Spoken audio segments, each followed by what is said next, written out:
I've seen the gay community oppressed and judged, it led me to study it. And then once I came to the conclusion that there was nothing wrong with it, I felt the need to profess that and talk about it.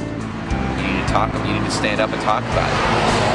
I have a tattoo on my arm that says "Speak Your Mind," and that's really what I feel.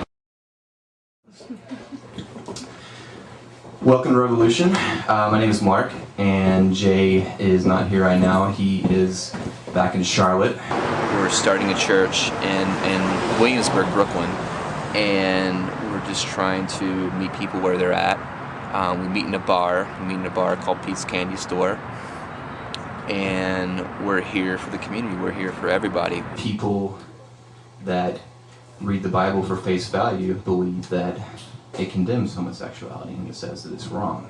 Revolution started back in 1994 in Phoenix, and it's gone all over the place. It's been in Phoenix, it's been in Atlanta, it's been in LA. We were in Atlanta up until August of this year.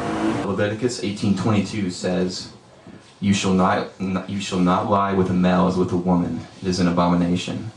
And Leviticus 20:13 says, If a man lies with a male as with a woman, both of them have committed an abomination. They shall be put to death. Their blood is upon them. So that's pretty heavy. That's pretty, like, I read that for the first time, I'm like, oh my gosh, that's crazy. You know, so, but again, with every verse here, in order to understand what's going on, you have to understand two things. You have to understand the culture, and you have to understand the context.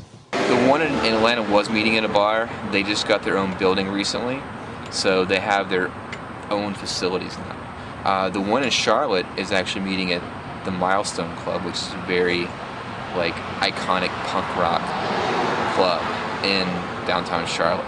The history of the Levitical law, which is otherwise, it's also known as the Holiness Code.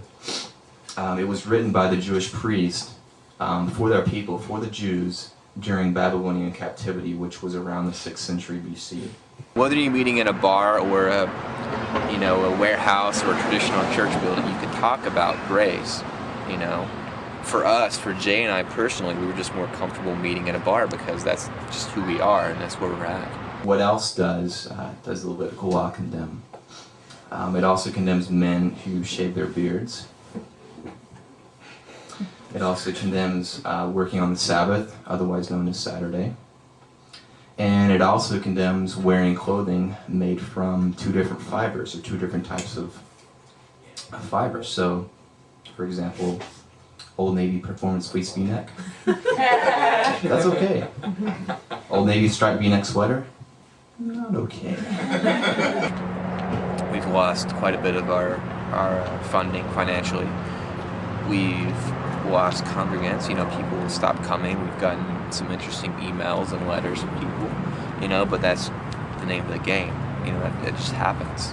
A woman defending her husband by crushing his opponent's genitals is considered an abomination, which I think that's crazy. It's like that, evidently that was such a big deal that they had to write it down and say, you can't do this.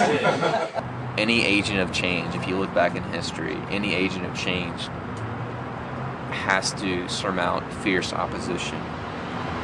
So we've taken this idea and we've taken the verses in the Bible, 7 verses in particular, and said that it condemns our modern interpretation and our modern understanding of homosexuality.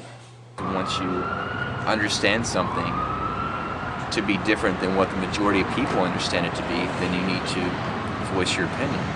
You have to understand that, and you have to embrace that, and understand that you're going to lose money, you're going to lose friends, you're going to lose support.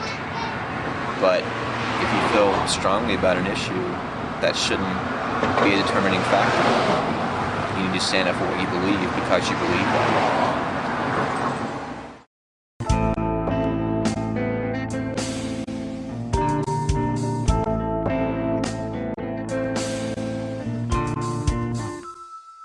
Thank you, everybody. Bar's still open, and thanks for coming out. Cool.